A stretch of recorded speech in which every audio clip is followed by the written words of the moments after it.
In our previous video, we talked about why we worship. In short, people follow and fulfill the prohibitions and orders of the religion they believe in and perform the prayers requested in the books and teachings of that religion or belief. They fulfill the wishes of their gods whom they believe in. People who believe in the religion of Islam perform the acts of worship revealed in their holy book, the Quran. So, what are the types of worship and who is responsible for these worships?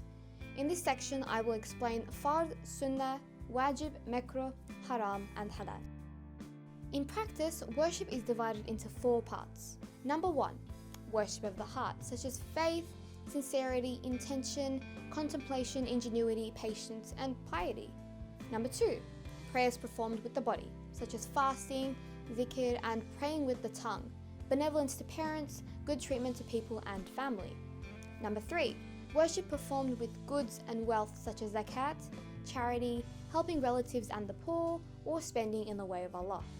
Number 4, a form of worship performed with both wealth and body, such as going on pilgrimage and serving in the way of Allah. I would like to talk about the obligatory acts of worship that Allah has commanded us in the Quran. In our religion, what is strictly ordered to be done is called fard, like praying, fasting, and giving alms. What is the ruling of fard in our religion, you may ask? Whoever performs the obligatory duties earns rewards in return. If he does not do it without an excuse, he has earned the punishment. Anyone who denies the fard leaves the religion. Fard is of 2 types. The first is fard ayn. It means the fard that every Muslim has a duty to do, such as praying 5 times a day. Then there is fard kifaya. It means a fard that some people do and others do not have to do. One example of this is having a funeral. When a funeral is being held in some part of the world, all the Muslims of the world don't need to participate in the funeral prayer for that one person. The Muslims attending the funeral and praying the funeral prayer fulfill the obligatory duty, so other Muslims are not required to perform the funeral prayer for that one person.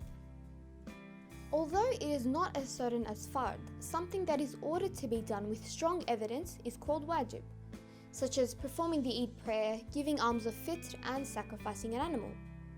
What is the ruling of wajib? Those who do the wajib gain rewards. Those who do not do it without an excuse will be held responsible. What the Prophet did with the intention of worship other than fard and wajib is called sunnah. The Prophet prayed in order to be closer to Allah, apart from the obligatory acts of worship. This includes praying after obligatory prayers, fasting on certain days that aren't compulsory, and helping the poor. Apart from that, some of the behaviours that the Prophet did in his daily life are sunnah. Starting a meal with salt or starting with the right foot when wearing shoes are examples of everyday sunnah. Sunnah is divided into 2. Firstly, there is sunnah-i mu'akkada. The sunnahs that our Prophet carried out most of the time are called sunnah-i mu'akkada, like the sunnah prayers of the morning, noon, and evening prayers. And then there is sunnah-i ghayr mu'akkada.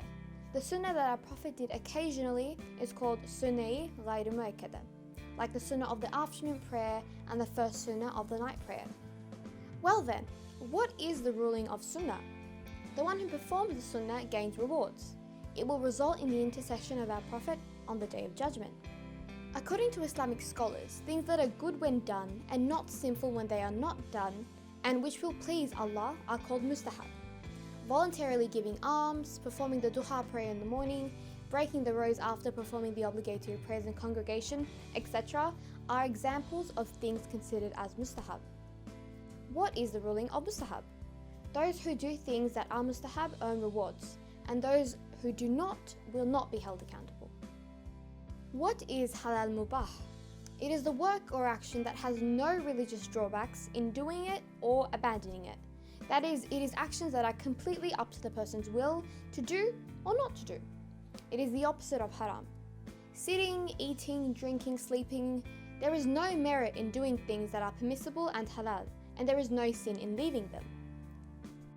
Something that has definite provisions in the Quran and is prohibited by our religion is called haram, such as wrongful killing, stealing, drinking alcohol, gambling, eating pork, or disobeying parents. The ruling on haram is that those who commit haram will be held accountable. Those who avoid haram out of fear of Allah gain rewards. Whoever denies those that are deemed haram leave the religion. Although makruh is not as certain as haram, it is something that our religion does not want us to do. Makruh is divided into two. The first is called karahati tahrimiyya, which is makruh close to haram, like not fulfilling one's compulsory obligations. The ruling for this is whoever refrains from committing such a makruh will earn rewards. Whoever does it commits a sin. The second is called karahati tanzihiyya, which refers to makruh close to halal, like not doing the sunnah and mustahabs. And the ruling for this is that those who avoid such makruhs will gain rewards, and those who commit them will not be held accountable. Mufsid is a term used in Islamic jurisprudence for situations that invalidate a worship that has started. In other words, mufsid are things that break a lawful creed in Islam or a worship that has already begun. Mufsid, when done intentionally, necessitates repeating the worship because it breaks the worship. It is a sin to make a mufsid without excuse, knowingly. As believers, we should live a life paying attention to haram and halal. While performing our obligatory prayers, we must be patient and perform them in the best possible way. We must increase our rewards by fulfilling the sunnahs and gain the intercession of the Prophet.